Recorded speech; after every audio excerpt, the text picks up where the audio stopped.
Heinrich Müller ranked among the most influential figures inside Nazi Germany, leading the Gestapo and remaining inside Hitler's bunker until the final days.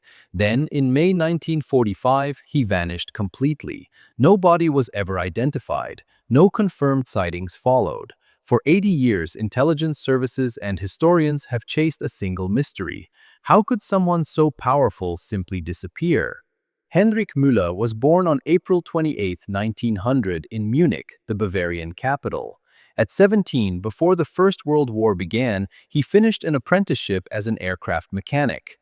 In 1917, as the conflict reached its closing stage, he entered the Royal Bavarian Army, serving in the Luftwaffe as a pilot assigned to artillery observation units, earning multiple commendations for courage. After Germany's defeat in November 1918, Müller returned to a country torn by upheaval.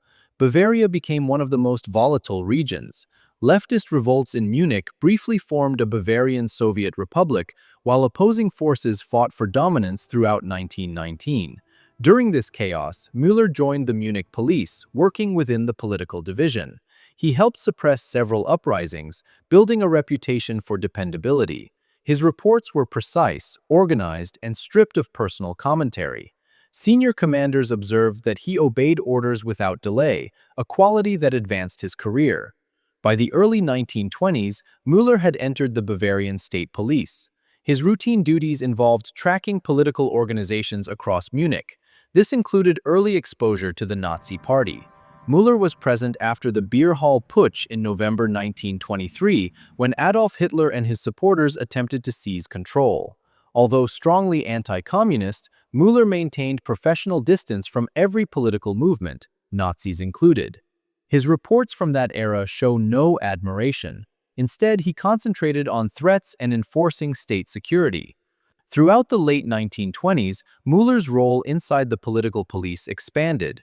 He focused on surveillance, interrogations, and evaluating political dangers.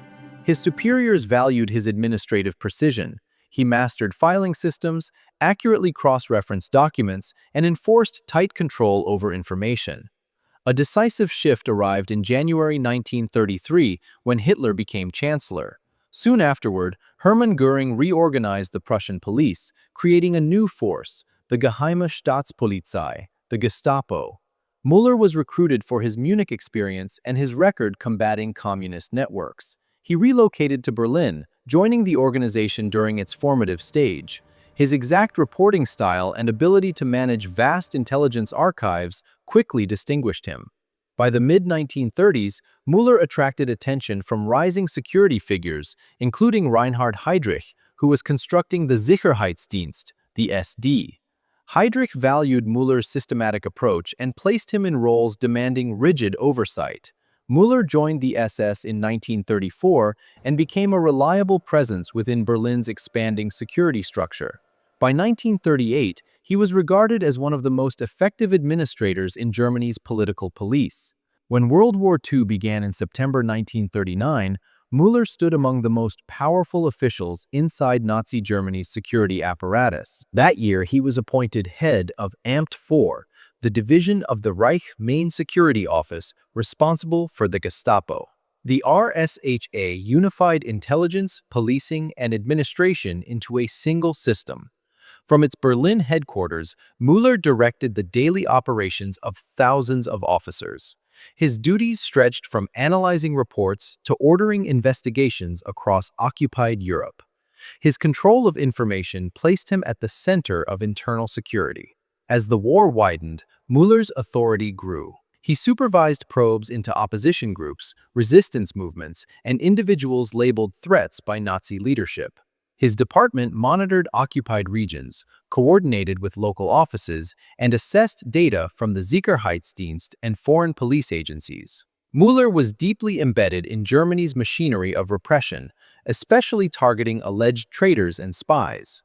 Relationships inside the security hierarchy were frequently strained.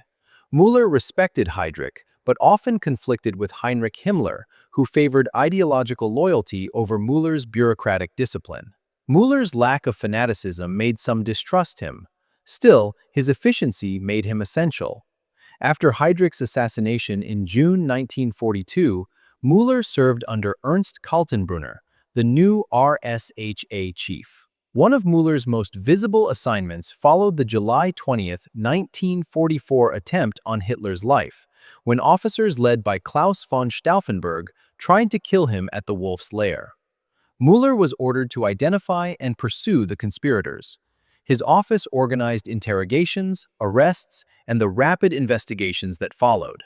His actions helped dismantle the resistance network and led to thousands of arrests. His command of intelligence made him among the most informed men in Nazi Germany.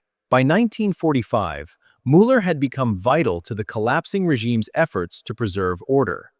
As Soviet forces closed on Berlin, he continued directing his department from within the city. His final months would carry him into Hitler's bunker and into enduring mystery. By April 1945, Berlin was crumbling under Soviet assault. Government offices evacuated, but Müller remained. As Gestapo chief, he believed his duty lay near the core of power. In mid-April, he moved into the Führer bunker beneath the Reich Chancellery. One of his last recorded actions was interrogating Hermann Fegelein, Himmler's SS liaison, after reports surfaced that Himmler sought secret peace talks with Western allies. Fegelein was questioned in a cellar near the bunker and later executed after Hitler stripped Himmler of authority. The incident showed how deeply Müller remained involved in internal security as the regime unraveled. He operated from small offices off the main corridor. His bunker role centered on security, intelligence briefings, and safeguarding sensitive records. Each morning, he reviewed intercepted messages, troop updates, and Berlin's defensive status. Hitler's secretary Traudl Junge later recalled seeing Müller on April 22, noting he had assumed some of Kaltenbrunner's RSHA duties. Junge and telephone operator Rokus Misch both remembered seeing Müller again on April 30th, the day Hitler died. During this time, Müller frequently met Wilhelm Mohnke, the bunker's military commander. He also dealt with Martin Bormann, who depended on his security assessments. Post-war testimonies state that Müller briefed Joseph Goebbels on resistance activity, fearing chaos could be exploited. He also discussed troop loyalty and concerns over desertion. Several survivors described Müller as calm, almost detached. He kept his uniform immaculate, maintained routine, and carried files between meetings as if the government still functioned. His power stemmed not from rank, but from the information he possessed.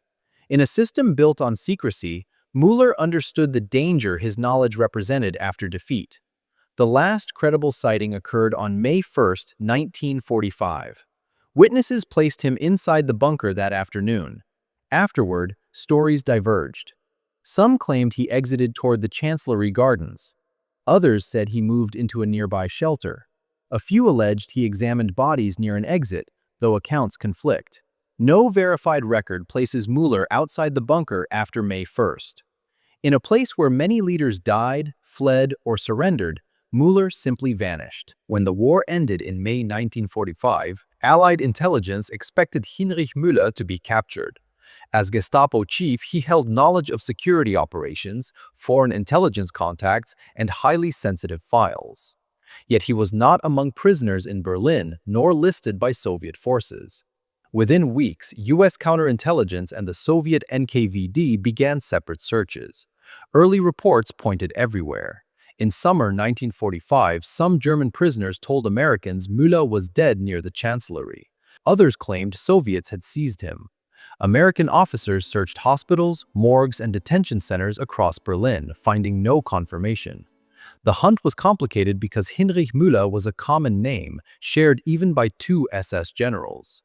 The Soviets offered no clarity, denying custody, though Western agencies doubted them. During the late 1940s, the Counterintelligence Corps expanded the search. They questioned former Gestapo officers, searched the home of Müller's mistress, Anna Schmidt, and gathered reports across Europe. As the Cold War began, priorities shifted. By the early 1950s, many quietly assumed Müller was dead, even as his name persisted in war crimes files. The mystery endured. Former SS officer Walter Schellenberg later claimed Müller defected to Moscow, seen there in 1948, but offered no proof. In the 1960s, new rumors surfaced. Adolf Eichmann's capture in 1960 revived interest, and Eichmann told Israeli interrogators he believed Müller alive. In 1961, Polish defector Michał Goleniewski claimed Soviet superiors said Müller was taken to Moscow around 1950 to 1952, but investigators could not confirm it. West German authorities pursued physical evidence. They examined claims that Müller's body was buried after Berlin fell.